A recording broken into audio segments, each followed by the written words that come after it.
ఆంధ్రప్రదేశ్కి మరొక bumper offer వచ్చింది. జగ్గయ్యపేట దగ్గర డిఫెన్స్ క్లస్టర్ డెవలప్ చేయాలని ప్రతిపాదన చేసినటువంటి ముఖ్యమంత్రి విజ్ఞప్తిని కేంద్ర ప్రభుత్వం మన్నించింది. బ్రహ్మోస్కి సంబంధించి బ్రహ్మోస్ డెవలప్మెంట్ సెంటర్ని అక్కడ ఏర్పాటు చేయాలని కేంద్రం గ్రీన్ సిగ్నల్ ఇచ్చినట్టుగా సమాచారం వస్తుంది.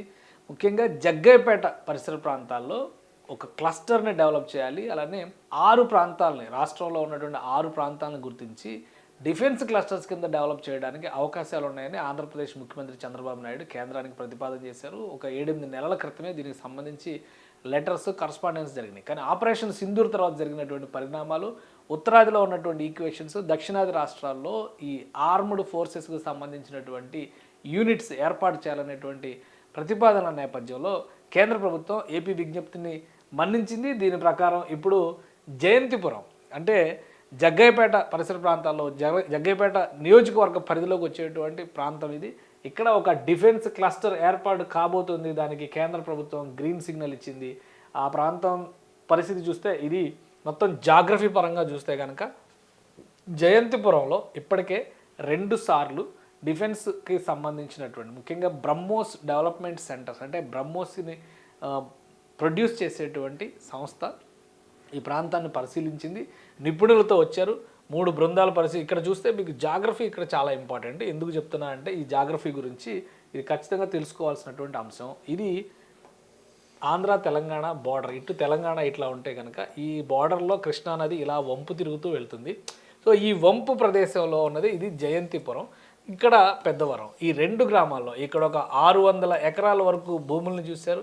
ఇక్కడ 1200 ఎకరాల వరకు భూములను చూశారు.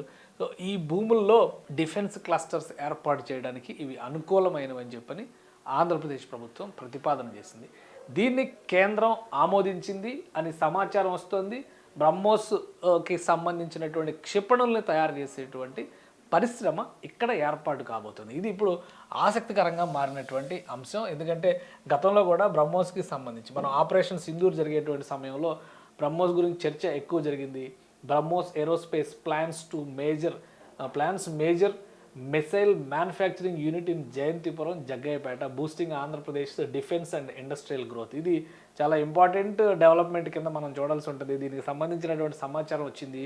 ముఖ్యంగా ఆపరేషన్ సింధూర్లో బ్రహ్మోస్ క్షిపణులు భారతదేశం ఉపయోగించినటువంటి విధానం సూపర్ సక్సెస్ అయింది. సూపర్ సక్సెస్ అయిన తర్వాత క్లస్టర్స్ ఏర్పాటు చేయడానికి ఆంధ్రప్రదేశ్, దక్షిణాది రాష్ట్రాల్లో ఆంధ్రప్రదేశ్ అనుకూలమైనటువంటి ప్రాంతం అని చెప్పని రాష్ట్ర ప్రభుత్వం ప్రతిపాదన చేసింది. అలానే నారా లోకేష్ కేంద్ర ప్రభుత్వ పెద్దలను కలిసినటువంటి సందర్భంలో, ముఖ్యంగా రాజ్నాథ్ సింగ్తో భేటీ అయిన సందర్భంలో కూడా ఒక ప్రతిపాదన ఇచ్చారు. ఆ ప్రతిపాదన సారాంశం మనం చూస్తే కనుక జగ్గయ్యపేట, దొనకొండ 6000 ఎకరాల భూములు ఈ ప్రాంతంలో అందుబాటులో ఉన్నాయి. అలానే లేపాక్షి, మడకశిర 10,000 ఎకరాల భూములు, వైజాగ్, అనకాపల్లి 3,000 ఎకరాల భూములు, కర్నూలు, ఓరకలు 4,000 ఎకరాలు, ఇవన్నిటినీ కూడా R&D hub and advanced defence innovation. ఎందుకంటే శక్తి సామర్థ్యాల విషయంలో ఆపరేషన్ సింధూర్ భారత శక్తియుక్తులు ఏంటో ప్రపంచానికి తెలియజెప్పి బ్రహ్మోస్ క్షిపణులకి ఆపరేషన్ సింధూర్ తర్వాత 20,000 కోట్ల రూపాయలకు పైగా ఆర్డర్లు వచ్చినాయి అనేది సమాచారం. అంటే ప్రస్తుతం బ్రహ్మోస్ క్షిపణులకి సంబంధించినటువంటి ఉత్పత్తి వ్యవస్థలు ఉన్నది ఉత్తరప్రదేశ్లోని లక్నో సమీపంలో. కానీ ఉత్తరాదిన ఉన్నటువంటి ఏ డిఫెన్స్ యూనిట్ అయినా కానీ అటు చైనా, ఇటు పాకిస్తాన్ పరిధిలోకి వస్తాయి. కాబట్టి అవి డేంజరస్ సిచ్యుయేషన్స్ని క్రియేట్ చేస్తాయి అన్నది ఆపరేషన్ సింధూర్ మరోసారి మనకు గుర్తు చేసింది. ఈ నేపథ్యాన్ని దృష్టిలో పెట్టుకుని దక్షిణాది రాష్ట్రాల్లో వాటికి సంబంధించినటువంటి విభాగాలను ఏర్పాటు చేయాలని చెప్పని కేంద్ర ప్రభుత్వం ఆలోచిస్తుంది. అదే తరహాలో ఒక డిఫెన్స్ కాలనీని, డిఫెన్స్కి సంబంధించినటువంటి ఇతర వ్యవస్థల్ని, DRDOకి సంబంధించినటువంటి విభాగాలను కూడా ఆంధ్రప్రదేశ్లో పెట్టేందుకు కేంద్రం ఉన్నటువంటి అవకాశాలను పరిశీలిస్తుంది. ఈ క్రమంలోనే రాష్ట్ర ప్రభుత్వం ఈ ప్రతిపాదనలు చేసింది. ఏరోస్పేస్కి సంబంధించి, డిఫెన్స్కి సంబంధించి, డిఫెన్స్ టెక్నాలజీకి సంబంధించి అనేక ప్రతిపాదనలు చేసింది. చంద్రబాబు నాయుడు గతంలో కూడా ఆయన విజన్ 2047లో ఒక డిక్లరేషన్ ఇచ్చారు. డిఫెన్స్ ఇండస్ట్రీస్కి ఆంధ్రప్రదేశ్ అనుకూలమైనటువంటిది, ఎటువంటి పరిశ్రమలైనా కానీ ఇక్కడ స్థాపించవచ్చు అంటూ ఆయన కొన్ని సెమినార్లు కూడా కండక్ట్ చేశారు. విజన్ 2047లో ఇండస్ట్రియల్ గ్రోత్ కారిడార్, అలానే logistics hubs, industry led skilling ఫోకస్ని, ఇటువంటి అంశాలన్నింటినీ కూడా ఇందులో మేళవింపు చేస్తూ చంద్రబాబు నాయుడు కొన్ని ప్రతిపాదనలు చేశారు. వాటన్నిటికీ ఇప్పుడు ఫైనల్ కన్క్లూజన్గా జయంతిపురంలో డిఫెన్స్ యూనిట్ ఏర్పాటు చేసేటువంటి ప్రతిపాదనని కేంద్ర ప్రభుత్వం సుముఖత వ్యక్తం చేసినట్టుగా తెలుస్తుంది. ఒకవేళ అదే నిజమైతే రాబోయేటువంటి రోజుల్లో ఈ ప్రాంతం మొత్తం కూడా ఒక భూమి బంగారం అయిపోతుంది అంటారు కదా, ఆ టైప్లో డిఫెన్స్ యూనిట్ రాగానే, అంటే ఆర్డినెన్స్ ఫ్యాక్టరీ రాగానే సంగారెడ్డి పరిసర ప్రాంతాలు ఏ విధంగా మారినాయి, మెదక్ జిల్లా పరిసర ప్రాంతాలు ఏ విధంగా మారినాయి ఒకసారి కంపేర్ చేసుకుని చూస్తే కనుక జగ్గయ్యపేట బార్డర్ ఏరియా, ఇది జగ్గయ్యపేట ఆంధ్ర తెలంగాణకు కూడా ఆనుకుని ఉన్నటువంటి ప్రదేశం. కృష్ణానది అసలు సమృద్ధిగా నీటితో వచ్చేటువంటి ప్రాంతం. సో ఇక రాకపోకల విషయంలో చూసినప్పుడు ఇక్కడ అమరావతికి ఇది కనెక్టివిటీ, రైల్వే మార్గం కూడా ఇటు నుంచే వస్తుంది. అమరావతికి వస్తున్నటువంటి కొత్త రైలు మార్గాన్ని కూడా ఈ ప్రాంతం నుంచే తీసుకొస్తున్నారు. అలానే ఇక్కడ జల రవాణాకి సంబంధించి కూడా కృష్ణానదికి సంబంధించినటువంటి వ్యవస్థలు ఉన్న నేపథ్యంలో ఇక్కడ ముక్త్యాల దగ్గర జల రవాణా వ్యవస్థలను కూడా రాష్ట్ర ప్రభుత్వం, కేంద్ర ప్రభుత్వం, రాష్ట్ర ప్రభుత్వం ఇది national highway, national water ways 4 కింద దీన్ని డెవలప్ చేస్తున్నారు. ఇటు నుంచి వచ్చేటువంటి రైల్వే లైన్, ఈ నందిగామ నుంచి అమరావతి కనెక్ట్ అయ్యేటువంటి రైల్వే లైన్ అంటే ఒకసారి మనం క్లియర్గా చూద్దాం. ఇక్కడ ముక్త్యాల, ఇక్కడ నుంచి ఈ జల రవాణా వస్తుంది, అలానే రైల్వే లైన్ ఇటు అమరావతి వైపు వస్తుంది, ఇక్కడ రింగ్ రోడ్లు వస్తున్నాయి.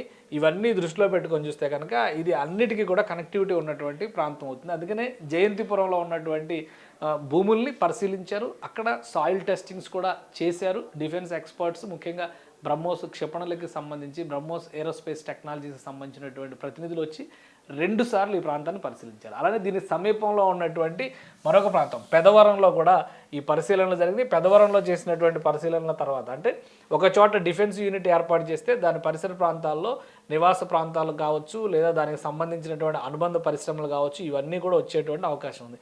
ఈ పెదవరం విలేజ్ వరకు కూడా ఒక భారీ క్లస్టర్ ఇక్కడ డెవలప్ అయ్యేటువంటి ఛాన్సెస్ ఉంటాయి. కేంద్ర ప్రభుత్వం అధికారికంగా దీనికి సంబంధించినటువంటి ఆదేశాలు జారీ చేసిన తర్వాత పనులు మొదలవుతాయి. ఆంధ్రప్రదేశ్ ప్రభుత్వం ఇప్పటికే ప్రభుత్వ భూముల అవైలబిలిటీ, చుట్టుపక్కల తీసుకోవాల్సినటువంటి భూములు, వీటన్నిటిపైన సమగ్ర అధ్యయనం చేసుకుని రెడీగా ఉంది. అలానే ఈ రెండింటిని కనెక్ట్ చేసేటువంటి ప్రణాళిక అంటే ఒక్కసారి మనం ఇక్కడ చూస్తే జగ్గయ్యపేట దగ్గర ఇది ఏర్పాటు అయితే కనుక దొనకొండతో దీన్ని కనెక్ట్ చేయాలంటే కనుక, ఎందుకంటే దొనకొండలో కూడా ప్రభుత్వం భూములు చాలా వరకు ఉన్నాయి. దీన్ని మొత్తాన్ని కూడా ఒక కారిడార్ కింద డెవలప్ చేయాలనేటువంటి ప్రతిపాదనని రాష్ట్ర ప్రభుత్వం చేస్తుంది. దొనకొండ అంటే ప్రకాశం జిల్లాలో ఉన్నటువంటి ప్రాంతం. అంటే ఈ 2 ప్రాంతాల మధ్య 180 కిలోమీటర్ల డిస్టెన్స్ ఉంది. కానీ దీని కనెక్టివిటీకి మాత్రం ఎక్కువ పుష్కలంగా అవకాశాలు ఉన్నాయి. ఎందుకంటే ఇక్కడ ఈ ప్రాంతంలో అమరావతి రీజియన్ డెవలప్ అయిన తర్వాత రాకపోకలన్నీ కూడా చాలా సులువు అవుతాయి అనేటువంటి అంచనాతో ఉన్నాయి. అంటే అమరావతికి ఇక్కడ నుంచి ఎంత డిస్టెన్స్ ఉంటుందో ఇక్కడ మరికొంత డిస్టెన్స్ ఉండొచ్చు అనేటువంటి అభిప్రాయం ఉంది. అంటే 100 నుంచి 200 కిలోమీటర్ల లోపు ఉండేటువంటి స్ట్రెచ్ కింద ఇది కనిపిస్తుంది. ఒక పారిశ్రామిక డిఫెన్స్ ఇండస్ట్రియల్ కారిడార్ కింద దీన్ని డెవలప్ చేయడానికి అవకాశం ఉంటుంది. సో రాష్ట్ర ప్రభుత్వం మొదటి అడుగుని సక్సెస్ఫుల్గా వేసినట్టుగా భావించవచ్చు. జయంతిపురం పరిసర ప్రాంతాల్లో కనుక ఈ బ్రహ్మోస్కి సంబంధించినటువంటి పనులు మొదలైతే మిగతా ఇండస్ట్రియల్ సెక్టర్, ఎందుకంటే దీనికి అనుబంధంగా కొన్ని ఇండస్ట్రియల్ క్లస్టర్స్ని రాష్ట్ర ప్రభుత్వం ఏర్పాటు చేస్తుంది. అక్కడ తోళ్ల పరిశ్రమకు సంబంధించి లిడ్ క్యాప్ ఆధ్వర్యంలో కూడా ఒక పరిశ్రమ రాబోతుందని చెప్పనేటువంటి ప్రచారం జరుగుతుంది. ఇంకా అది ఫైనల్ అప్రూవల్ రావాలి. డిఫెన్స్కి సంబంధించి ఒక అతిపెద్ద గిఫ్ట్ కేంద్ర ప్రభుత్వం రాష్ట్రానికి ఇచ్చినట్టుగానే మనం భావించవచ్చు. బ్రహ్మోస్ క్షిపణులు కనుక తయారైతే ప్రస్తుతం లక్నోలో ఉన్నటువంటి ప్లాంట్లో సంవత్సరానికి 80 నుంచి 100 క్షిపణులు తయారు చేసేటువంటి అవకాశం ఉంది. దాన్ని ఆల్మోస్ట్ రెట్టింపు చేయాల్సినటువంటి అవసరం ఉందని చెప్పి కేంద్ర ప్రభుత్వం భావిస్తుంది. బ్రహ్మోస్కి విదేశాల నుంచి వస్తున్నటువంటి ఆర్డర్లు కూడా ఆ స్థాయిలోనే ఉన్నాయి కాబట్టి రాబోయేటువంటి 2-3 ఏళ్లలోనే పూర్తి స్థాయిలో ఈ ప్లాంట్ని డెవలప్ చేసేటువంటి అవకాశాలు ఉన్నాయి.